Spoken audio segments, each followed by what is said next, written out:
Okay, it is July 30th, 5:46.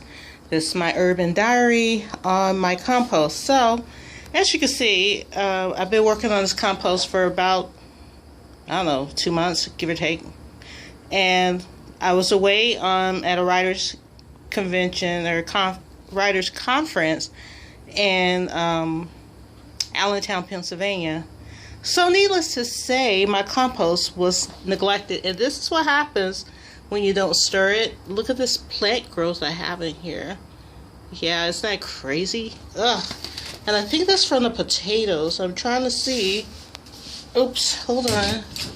Making a mess. I'm trying to see where the roots are coming from, because I find that very, very curious. But look at all this. I think this is from the potatoes I put in, because it kind of looks like the potato plant that I lost.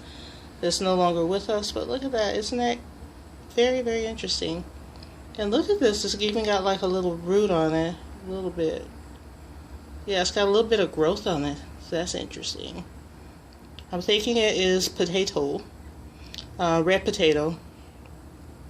And that's my potato over there that didn't make it. The whiteflies got it, and you know, I don't know if anyone out there can suggest what I can do to get rid of whiteflies and aphids, please let me know.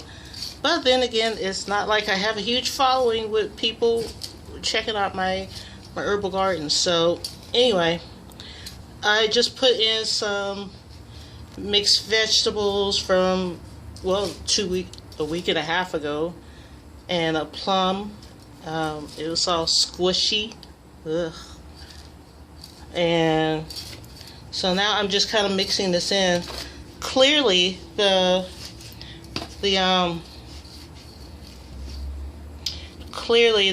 is very moist. So I'm going to kind of stir this to the bottom a little bit. Put the fresh stuff on top. And if you're wondering how it smells, or if you aren't, I'm going to tell you anyway. Turn this sideways, because I learned after being in Allentown last week that apparently my ability to control where to point the camera was a little off. But anyway, this is my compost. This is the corn husk I put in there about, it was around the last holiday before 4th of July. Anyway, so corn husk still hasn't broke down. I'm curious to see how long it will take for that to happen. So anyway, I'm going to keep working on this. And I'm hoping, these are eggshells in case you're wondering. I'm hoping that hopefully by late September, that, you know, most of these shells would have completely broken down. I have been a little lazy to see how long that actually takes. And my husband told me, I shouldn't say my husband Michael said, well, if you got worms, you know, if you put worms in there, that will break it down faster. And, you know, the worms, well, anyway, I can't deal with it. I'm sorry. If worms work for you, please let me know. I just can't do it. Am I squeamish? Yeah, that's evident. Hold for a moment. And we're back. Commercial break. So what I'm doing now is I'm putting in some coffee pods, the ones that go on the little machines like these. You can put coffee grinds in. However, you want to probably do it sparingly, meaning that, you know, you'll want to do it every day. So I would say, depending on the size of your compost, and in this case, this looks like it's, I don't know, I'm terrible with stuff, but anyway, it's probably like a gallon size, possibly, maybe a gallon and a half. So for me, I drink the coffee pot. Since I'm the only one that drinks coffee in this household, I get the little coffee pots, and it works for me. I just save them up, and what I do is I put them in and I mix them in. But I have some old coffee that was left over, and rather than throw it out, I remember someone saying, oh, you can mix in You can mix in coffee grinds, or use coffee grounds. Coffee grounds. Jeez, I can't talk today. Coffee grounds. You can use the little pod things, like so. This is Starbucks. It's a caramel macchiato, my favorite. I could just drink this every day. I would. And I also put my tea bags in, my herbal tea bags. But if you have the loose tea, and you know, the kind that you put in a little thing, you could just dump them in there and mix it into the soil. But again, you don't want to overdo it. You want to make sure you get a good balance. It has something to do with the pH balance, to make sure that the soil that you're trying to create for your plants, you want to make sure that it's not overly acidic. Doesn't have a high acidity. Did I say that right? Acidity.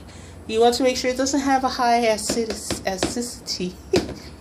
Oh Lord. Anyway, I've been busy working all day. Hey, check out the tree. Mockingbird Theater is about to start.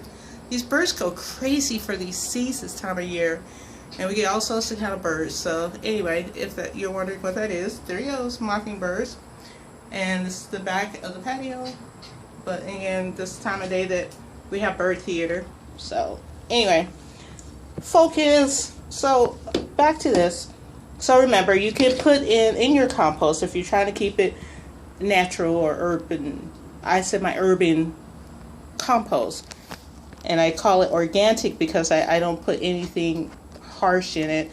I try to keep it as close to organic as possible. But if you want to put newspaper in your compost, you can. Just make sure it's the black and white stuff, not the colored. And you want to shred it. You want to really tear it up. So if you have a shredder at home, that's probably a good way to go. But you probably want to put it in half and half, or you're just going to have a bunch of newspaper and stuff mixed in, because it does take a while for the newspaper to break down. So anyway, I am going to cover this back up. And remember, because I am in a condo somewhere in St. Petersburg, Florida, because I am in a condo, and look at this, I have limited space, so clearly I couldn't take this in and maintain it and keep transferring it back and forth. Keeping it in the kitchen would not be hygienic, so I have it here on the back of my patio. Check it out. There's the grill. We're gonna be grilling tonight. Hello, steak. Yes, sir. So anyway, yeah, so what I do is I keep a bowl, which this is kind of nasty, but basically any clippings I have from if I have eggs or something and I'm feeling motivated, I'll just come out here and I'll throw them in. But for little small things like clipping, like scallions, onions, you know, small stuff, I will throw it in here, and then usually the next day or so I'll bring it out and I'll dump it in here. However, last week I was at the conference, and it was full up to the rim, and I left because thanks to getting a scholarship to go to the conference, thanks to the IWWG, I was able to attend, and so everything kind of went on pause. But this is what I'm working on. Oh, going back to this, I know, short attention span. But anyway, so I left everything in here, and needless to say, it started to take on a personality of its own. And so, yeah, I had to dump that in here, and that was why I had all that growth, because I usually try to stir it at least once a week, preferably Saturday, because I try to be consistent. Just because I usually have a short attention span, I know I have to mix it. So if I give myself one specific day to remember to do it, I'm pretty much remember to do it by sticking to the same calendar date. But anyway, this is the my urban diary on my compost. My other plants are, I have my one plant. It is not doing well. It's being attacked by whiteflies and aphids. So I'm going to post this on my Facebook page, and if anyone can give me a organic way to get rid of it, please let me know. I think I'm just going to have to start over.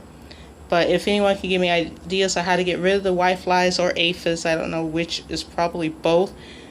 And indoor, because I'm in a condo, if you can give me tips on how to get rid of them, please let me know. Anyway, I will Hope you enjoyed it. If you can give me any tips or suggestions for the video, I would appreciate it. Otherwise, until next time, farewell for now.